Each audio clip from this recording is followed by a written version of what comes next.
106.7 KROQ, KROQ to Stryker. Brendan Benson, Jack Whiter here from the Raconteurs. Guys, great to see you. Good to see you. Thanks so much. A lot to talk about, but most important, you're doing a show tonight that people did not know about, and now they do. Where in the world is it? It's at this place called Jules Catch One. It's a little small place, and we wanted to do a lot of small sort of punk guerrilla shows in New York and L.A. this week. The record's coming out, so this is one of them, and it's pretty tiny, but we're really excited about it. Nice. And I know it's going to fill up, and it has filled up instantly. Do you happen to have one more pair I can maybe give out? We came here with a pair of tickets for two lucky individuals. Yes, that is so nice of you guys. Thank you. All right, the number, and you have to use your phone. Don't put it in the yonder bag yet, but it's 1-800-520-1067, and we will hook you up. Brendan, the album is out. Does it feel like you crossed the finish line, or you haven't even started the race yet on this whole new cycle here? Oh yeah, it feels good, man. It's exciting. It's the responses have been great. The reviews are great. The shows have been really good. It's cool, man. Yeah. And when exciting. you get back in the room with Jack and you decide, all right, we are going 100% on this, how many seconds in, minutes in, days in is the vibe back when you're making the new stuff? It was quick. There was maybe a few minutes for me of kind of nerves, just like, are we going to sound good? Is this going to be any good or what? Right. But man, it's like no time passed. We just kind of picked up where we left off, really.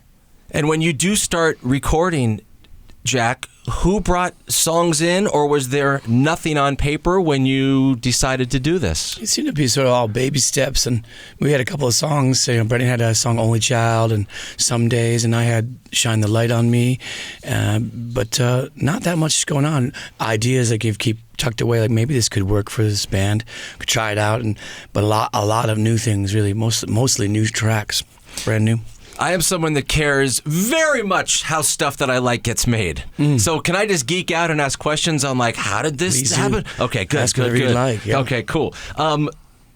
Recording the new album as opposed to the first Raconteurs, was it different? What was your role in this one, Brendan?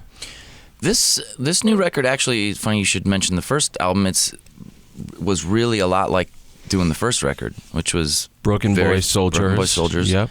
Very fast. We did it at my house, so this new one we did at Jack's house without a proper studio. I guess Consolers, it's maybe easier to say that Consolers, the middle record, was done in a proper studio, and it was more kind of pro almost, and we kind of felt like maybe we felt a little pressure too, and I think we kind of we kind of worked it up a lot, produced it kind of a lot, whereas the first record and this record were just really kind of off the cuff and just real spontaneous and live. How anxious were you to get the Raconteurs going again, or did you think it was possibly not going to happen again, if we're just talking maybe the last few years or so?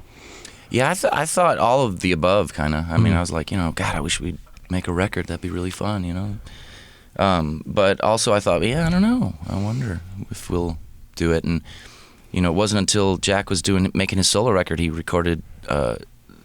recording "Shine the Light," and a song which he had for that album, and I came over to hang out and listen to his record, and he said, "Hey, check this song out, man. I think this sounds like a Raconteur song."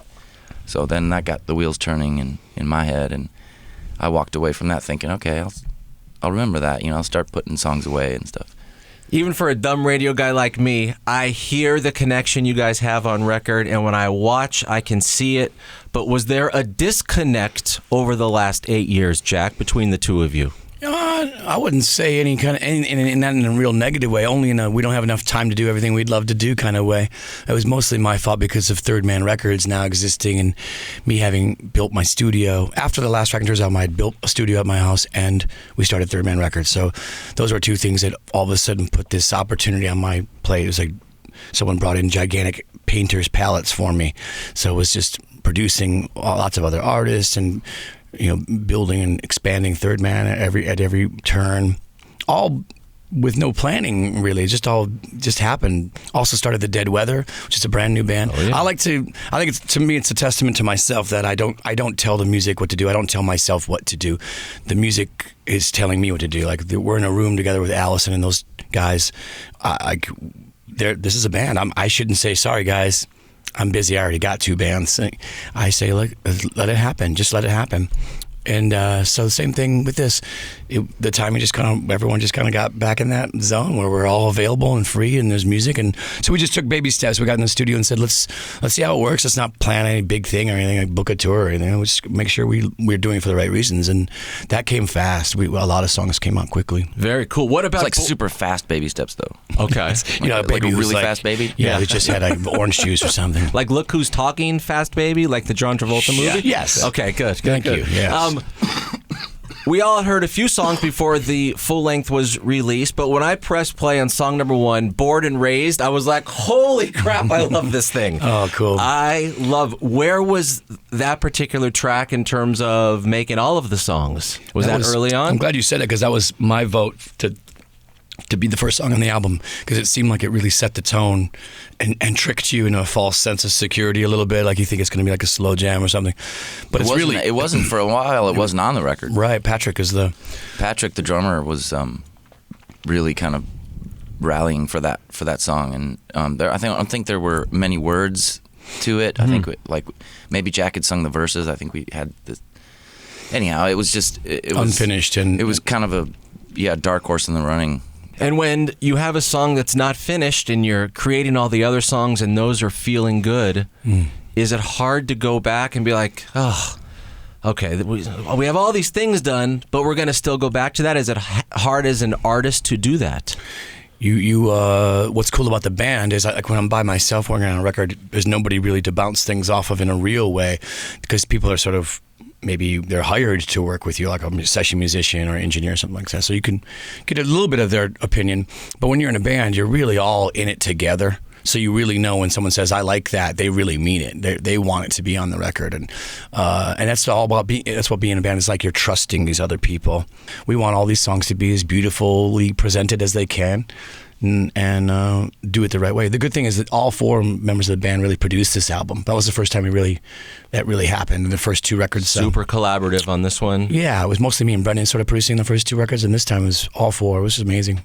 And is it easy for you to get into that role, Jack, of, all right, there's 3 other humans here. I know you Dead Weather in this band, but with the solo, as you said, you're the one that tinkers with every little thing. It's all on you. But this, you let it go to the other gentleman. I think that's Brendan can probably say that too, that he's done a lot of work by himself for many hours, and I have as well. Many albums where you're doing your own thing and you make 100% of the decisions. So it's such a blessing to be in a band again where you're making 25% of it, and everyone's involved in a collaborative way. It's very, very interesting. As you guys have matured and you've had so much success in a lot of different things you do, when you make Raconteurs music, is there like, guys, we're going to meet at 5 p.m. and go to 11? Like, how does it work with getting 4 dudes in a room and hammer this thing out? Or does everyone not in the room at the same time?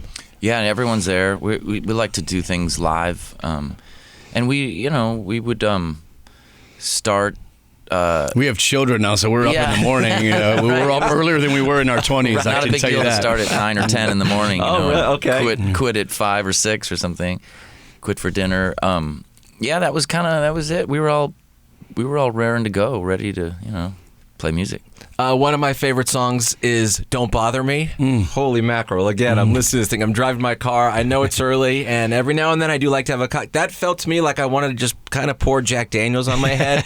I don't care yet about the meaning of the song, but it took me to some crazy place. Where in the world did that song come from? It was wild. It was sort of such an aggressive riff that I had written, and that the band started adding to everything, that just seemed like it had to be this character singing that was just really aggressive, pissed off character. So that's kind of how it came together. The time changes came from the band really just stopping and doing things in halftime or whatever it was. It just felt really, really cool, strong rock and roll track. But did that bring you back to anything you did early on, Brendan? You did some punk rock at early part of your life? Yeah, I did. Yeah, a little bit, I suppose. Yeah, just when it gets real quick like that. Jack, how much responsibility do you feel, not what you have, but what you feel with Third Man Records? Overall, yeah. Does it weigh you down daily, or is it just a no? It lightens my wallet daily, so I actually get lighter as the day goes on. It's been an incredible effort with a lot of people involved. It's a beautiful thing. The team is like a giant family, and every dollar spent has been just a beautiful thing to be proud of for me and for all of us, because it's really for the arts, and really mostly of it is for other people. It's for other bands, other filmmakers, other poets, and all that. We're all about just putting it together so to present things to people that didn't exist before. We have Third Man Books now, Third Man Mastering Studio. We have our own pressing plant in Detroit. Right. I mean, this record we did is completely DIY. It recorded in the studio I designed, where Brendan works in his studio. And all the way to the art department and the design of the recording sleeves and the pressing of the actual records itself. So you pressed it at the Detroit plant then? Yes, yeah. So everything's done at Third Man through our system. So that's pretty amazing, do-it-yourself to the extreme, really. And it makes everybody proud. And that's what's amazing, too, is that we put this out without any major label help or anything, and the record's really in the running for the number one record in the country right now, which is an astounding thing to even be talking about that, because of we're a small independent company. So but it really goes to show that what it's really about is if you can make something that people can relate to, it doesn't matter the size of the company. The range can be gigantic. Has it ever been difficult to put out music in terms of the way your brain ticks? I don't mean the process of putting it out, but like, holy crap, it's out there. You get a nervous stomach. Is that you at all, or no? I've always just do what feels right to me, and if you get too second guessy about everything, I would probably just end up not releasing anything, because I would just second guess myself into a corner. It's not everyone's going to like everything you do. That's just not. No one can have a perfect track record with, the world. What are you going to do? Everyone has a different opinion. So you just do what feels right, and some things will really connect with people. Some things won't. But at the end of the day, you're doing what feels right to you in your gut. So that's what's most important. Brendan, has the band been to Mexico City yet? No. Okay, but I was checking out I was checking out the touring schedule, and you guys are going there. Mm-hmm. Yeah. Wow. How and why did that come about? How did you know the fans are there for it? I've been there a few times. Yeah, I loved it. I've played Brazil, just solo, but I think just analytics tells you that. We send out pollsters around the world. Nice. And July 26th, the Raconteurs will be at the Greek Theater. Last couple of things, and we'll get you out of here. The Yonder Bags. Yeah. You are the leader on this. Do you think other artists are going to, I guess, not be afraid to tell the fans coming, no phones? I think a lot of people are really loving it. I think people, when they hear about it, it's like a misunderstanding. Oh, they'll take your phone away at coat check and put it in a drawer or something. No, you keep it with you. And it's just the idea of just being engaged for an hour or so or whatever to be part of something and not be distracted. So everyone can be in on the same thing. Same thing as watching a movie, going to watch a movie and turning your phone off and turning the lights off. It's that same kind of vibe. And I thought people weren't going to like it at all. I thought I was going to do it for a couple of weeks, but people just absolutely love it wherever we go. Yeah. I mean, this is Japan or Australia or France. People just love it, and it's just amazing. And yeah, more and more artists are picking it up now. There's one cover on the new album? Is that right? Mm-hmm. When you're doing the live shows, are there any covers that you're going to play that you haven't done? Wink twice if the answer is yes, or just tell me. Not too many so far, because we had so much of our old songs to relearn. We had to spend a lot of time relearning all those old songs. So that took up more of the energy that would have went towards cover songs, I think. Guys, we'll wrap it up right there. Help a Stranger is out there. Congratulations, and thanks for continuing to make music and leading the charge on how things could be done and should be done. Thank you so much. Thanks for having us, and thanks for playing our music, most of all. Appreciate it. Of course. For Jack and Brendan, I'm Stryker on the world-famous KROQ.